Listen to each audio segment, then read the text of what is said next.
Fala pessoal, sejam todos bem-vindos. Vamos aqui para mais um conteúdo, mais uma notícia trazendo para vocês as últimas informações diretamente de Brasília. Pessoal, vamos aqui com comentários do Bradock Show, o canal aí sempre nos informando e trazendo a notícia em primeira mão. Se não é inscrito no canal, pessoal, se inscreva, deixe seu like e o seu comentário, que isso faz uma enorme diferença para a gente aqui dentro da plataforma. E não se esqueça, pessoal, de deixar o seu like e comentar aí de qual cidade vocês estão nos assistindo. Agora bora pro conteúdo. Nossa pauta, olha só, vamos falar da crise entre Brasil e Venezuela. Olha só, uma postagem foi feita hoje nas redes sociais da Polícia Nacional Bolivariana, comandada pelo chavismo. Pode colocar na tela, por gentileza, Cláudio, essa postagem, que diz o seguinte: mostra uma silhueta de um homem que se assemelha a Lula e a bandeira brasileira, acompanhada da mensagem de que Caracas não aceita chantagens de ninguém. A publicação não menciona explicitamente o presidente brasileiro, mas a silhueta é de um homem que tem a barba e o cabelo grisalhos. O rosto está borrado, na imagem ainda há a hashtag "Quem mexe com a Venezuela se dá mal. Nossa pátria é independente, livre e soberana. Não aceitamos chantagem de ninguém. Não somos colônia de ninguém. Estamos destinados a vencer", foi a postagem do regime venezuelano. Rapidamente, queria ouvir aqui os nossos comentaristas. Vou só pedir que sejam um pouquinho mais breves nesses comentários aqui. Está quase acabando o nosso tempo. Começando com o Coronel Gerson Gomes. Como interpreta, Coronel, essa mensagem do regime venezuelano?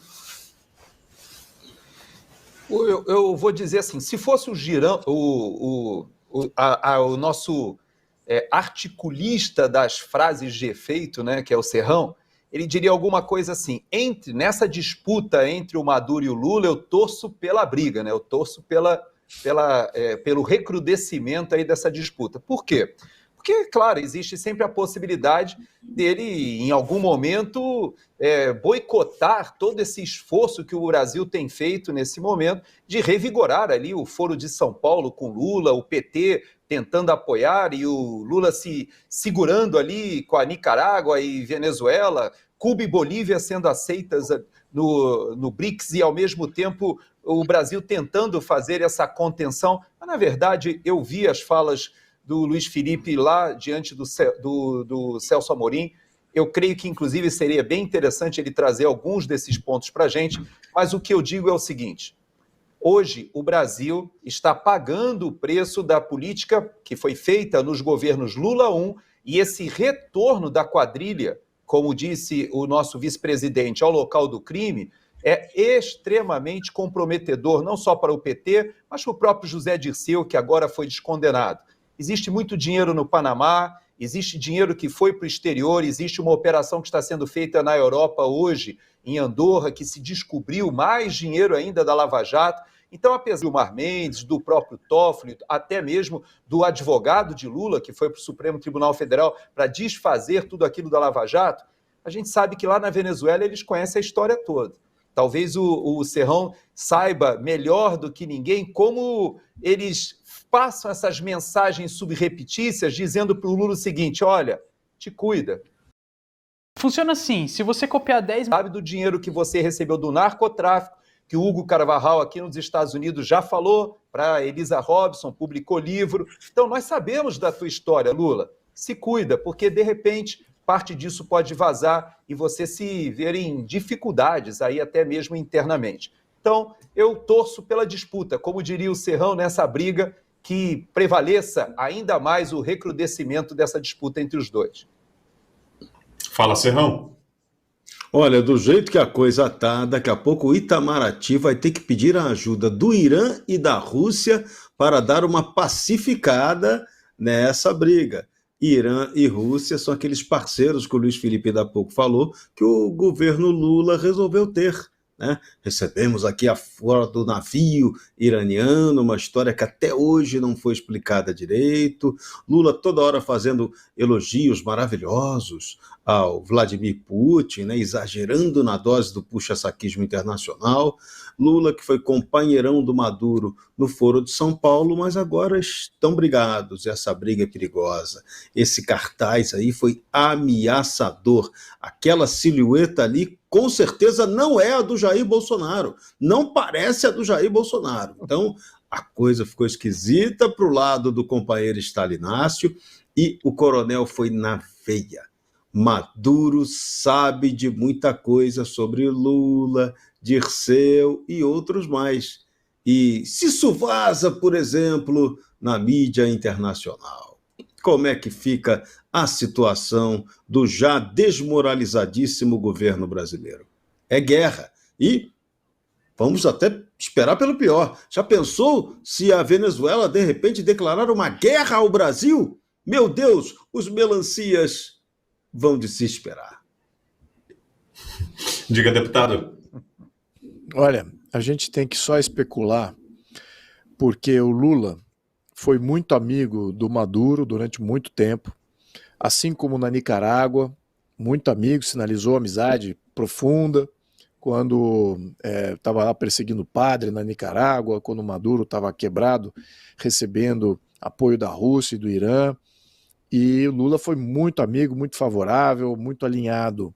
Mas de repente agora, e nós vimos, e até o real, de facto, diria que premier do Brasil, que é o Celso Amorim, já até respondeu ali, meio que tergiversado, dizendo que não, veja que agora a imprensa está indo contra, a imprensa não, que Maduro está contra Lula, então você veja que a posição do Brasil não é bem essa de amizade com o narcotráfico da ditadura venezuelana e tal. Assim, e não é, né? Porque essa mudança, aí a gente tem que só especular qual foi o recado, porque se no início do seu mandato, seus quase 2 anos agora, o Lula foi muito bem, estava se posicionando nitidamente com os grupos terroristas, com o narcotráfico, com ditaduras que eram anti-Estados Unidos, eu acho que a conta chegou.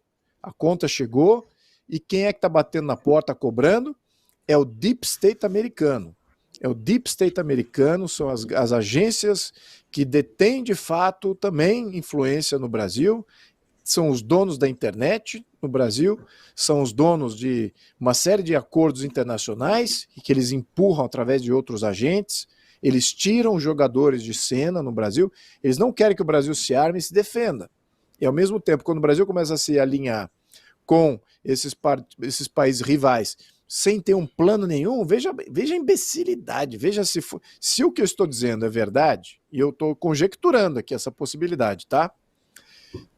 Veja a imbecilidade do governo de se posicionar contra os Estados Unidos, que controla todos os protocolos financeiros, ou seja, qualquer transação financeira, o FACTA, que é um acordo internacional de protocolos entre bancos, está monitorando tudo. Então eles já sabem o que está acontecendo. Eles podem cortar isso a qualquer momento, o SWIFT, e o Brasil, de repente, não pode fazer transferência bancária com nenhum país, e talvez até nem mesmo internamente. Acabou o sistema financeiro brasileiro. Isso para não falar da internet. Fora essa questão de aeroespacial, satélite, monitoramento de satélite, que a gente não conseguiu lançar um satélite até agora. Estamos ainda na luta para lançar um satélite. E vejo países como a Índia já lançando milhares. Então, você veja que o Brasil, ele é ainda um país cativo. Se não é cativo dos Estados Unidos, é cativo da Europa, é cativo da Rússia, é cativo da gente. E o que esse governo bem faz é se entregar. Então ele estava entregando o que era dos Estados Unidos para entregar para os novos amiguinhos, que era a Rússia, a China, Irã. Então, esse jogo agora, aquele que era o incumbente, chegou cobrando a conta. Essa é a minha conjectura. Tá? É isso que eu estou achando, especulando que aconteceu por causa dessa mudança. Porque eu vi também mudança em questões comerciais. O Brasil também sinalizou que não quer assinar o Belt and Road, que é aquele acordo chinês que de fato entra com todas as obras de infraestrutura no Brasil, e a contrapartida qual que é? Controle político do país, e o Brasil sinalizou que não quer assinar. Isso é novidade, porque no início do governo estava tudo indicando que iria assinar também, que iria fazer parte do Belt and Road, que é esse acordo é o neocolonialismo promovido pela China.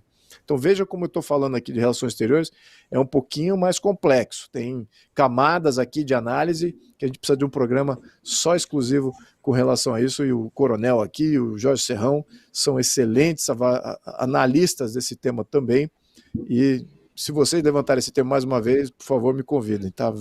Já aceito o convite aqui de antemão. Combinado, deputado. Olha só, reta final aqui do programa, deixa um... Os deputados que defendem China abertamente, como tudo que é cartilha, como se fosse o governo chinês falando. Então isso já está acontecendo. Agir contra esses é mais difícil. A questão do Donald Trump não vai mudar nada desse aspecto.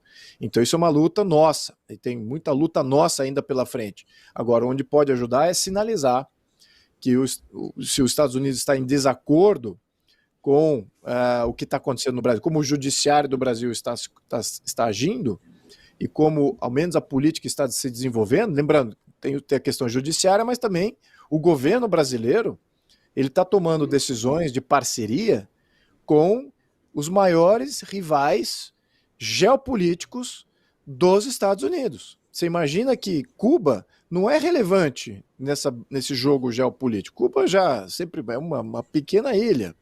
Agora, você transformar o país, Brasil, em um país inimigo, vinculado a todos os inimigos dos Estados Unidos, é uma afronta como diz o americano, clear and present danger. Então você vai deixar que o Brasil tome esse caminho nocivo, né, que tem aqui grupos radicais, terroristas, que tenham uma série de armamentos e vire um entreposto, ou vire um porta-aviões do inimigo numa área hegemônica, né, que é historicamente hegemônica dos Estados Unidos, certamente eles estão olhando por aí também. Então existe todo tipo de cerceamento, né, nesse quesito.